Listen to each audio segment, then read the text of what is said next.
Welcome to SHG digital. आज हम इस वीडियो में आपको आईआईटी मेन 2025 2 अप्रैल शिफ्ट 2 का क्वेश्चन नंबर 1 डिस्कस कर रहे हैं। देखिए, if the image of the point P 103 in the line joining the points A 471 and B 353 is Q alpha beta gamma, then alpha plus beta plus gamma is equal to.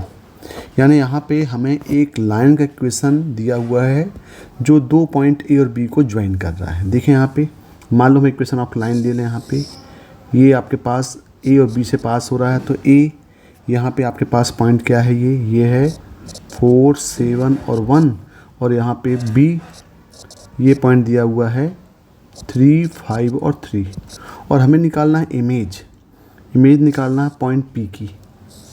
तो image of point P निकालना है। P की आपके पास ये दिया हुआ 1, 0 और 3, और इसकी इमेज पॉइंट है वो बोल रहा है Q, और ये हमें निकालना है ये अल्फ़ा बीटा और गामा है। यानी हमें ये लाइन को एक लाइन मिरर सपोज करना पड़ेगा। तो पहले हम इक्वेशन ऑफ ए बी निकाल लें।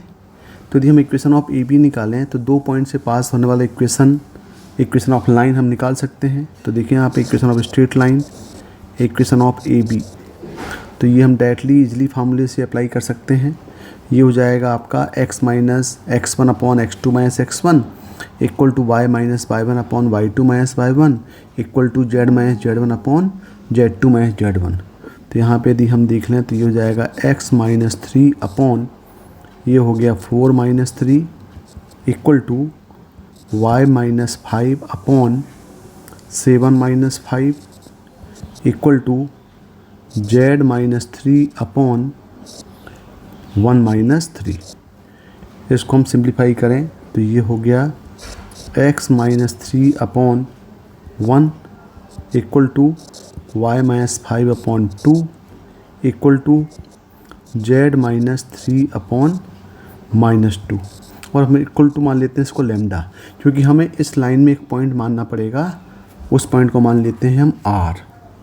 तो मान लेते हैं भाई, let any point on line A B that is R मान लेते हैं। तो आर की हम कोऑर्डिनेट निकाल सकते हैं। यहाँ पे ये हो जाएगा लैम्डा प्लस 3 जो कॉन्सेप्ट होता है, ये होगा 2 लैम्डा प्लस 5, ये हो जाएगा माइनस 2 लैम्डा प्लस 3।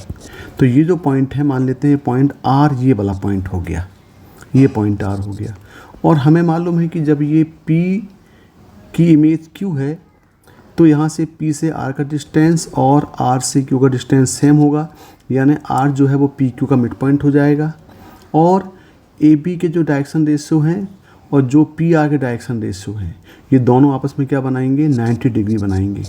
यानी दोनों डायरेक्शन रेशियो का जो डॉट प्रोडक्ट होगा वो 0 हो जाएगा। तो यहाँ पे जो डायरेक्शन रेशियो ऑफ AB है वो कितना दिया है, 1, 2, 2 दिया है। मतलब इसके जो डायरेक्शन रेशियो है ये क्या है, 1, 2 और 2 है किसके, ए बी के।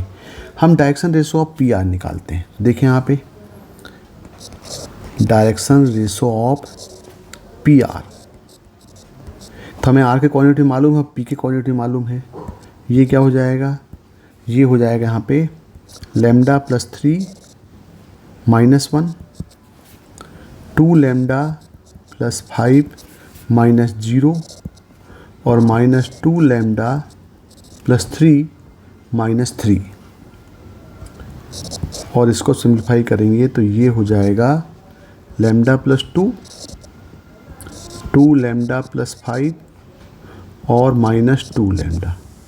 तो ये डायरेक्शन रेशियो किसके हो गए, पी आर के। और डायरेक्शन रेशियो ऑफ लाइन तो हमको मालूम है, यानी direction ratio of line A B ये ऑलरेडी हमारे पास हैं। ये कितना थे, ये थे 1, 2 और माइनस 2। तो जब ये दोनों आपस में परपेंडिकुलर हैं तो दोनों का जो डॉट प्रोडक्ट होगा वो कितना हो जाएगा, 0 हो जाएगा। यानी direction ratio of P R dot direction ratio of A B ये आपस में कितना हो जाएगा, 0 हो जाएगा। तो यहाँ पे कर लेंगे ये lambda plus 2 into 1 plus 2 lambda plus 5 into 2 और plus -2 lambda into -2 equal to 0। Solve करेंगे तो ये हो जाएगा lambda plus 2 plus 4 lambda plus 10 और प्लस 4 लैम्डा इक्वल टू 0। यानी सॉल्व करेंगे तो आएगा ये 9 लैम्डा प्लस 12 इक्वल टू 0। यानी यहाँ से लैम्डा की वैल्यू मिल जाएगी -4/3। तो देखो जब लैम्डा मिल गया तो हमें ये कोऑर्डिनेट ऑफ आर मिल जाएगा। तो देखिए यहाँ पे आर के कोऑर्डिनेट कितने थे, आर के कोऑर्डिनेट हमारे पास थे लैम्डा प्लस 3, 2 लैम्डा प्लस 5 और -2 लैम्डा प्लस 3। यहाँ पे हम लैम्डा इक्वल टू पुट कर रहे हैं -4/3। तो हमको आर मिल गया 5/3, 7/3 और 17/3। देखिए ये आप हमें कोऑर्डिनेट्स ऑफ आर मिल गए। अब आगे देखें, अब हमें क्या पूछा है, कोऑर्डिनेट्स ऑफ क्यू पूछा है और आर जो है ये पी क्यू का मिड पॉइंट है। तो यहाँ पे हम लगा दें मिड पॉइंट फार्मूला। तो since R is mid point of P Q, तो क्या हो जाएगा यहाँ पे, ये हो जाएगा alpha plus 1/2 equal to 5/3, beta plus 0/2 equal to ये हो जाएगा 7/3 और gamma plus 3/2 equal to 17/3। Solve करेंगे तो यहाँ पे अल्फ़ा मिल जाएगा 7/3 हो जाएगा, ये बीटा इक्वल टू हो जाएगा 7/2, 2 7 14/2, यानी ये हो जाएगा कितना 14/3 हो जाएगा 14/3 और गामा इक्वल टू हो जाएगा ये 25/3। अब यहाँ जो क्वेश्चन पूछा है वो पूछा है कि alpha plus beta plus gamma तीनों को ऐड करना है। तो यहाँ तीनों को ऐड कर दें तो alpha plus beta plus gamma तीनों का जो सम होगा ये हो जाएगा 7/3 प्लस 14/3 प्लस 25/3, यानी ये हो गया आपका 21 और 25 हो गया 46/3। तो इसका आंसर कितना आएगा 46/3 आएगा, जो दिया हुआ ऑप्शन 2 में। Okay, thank you.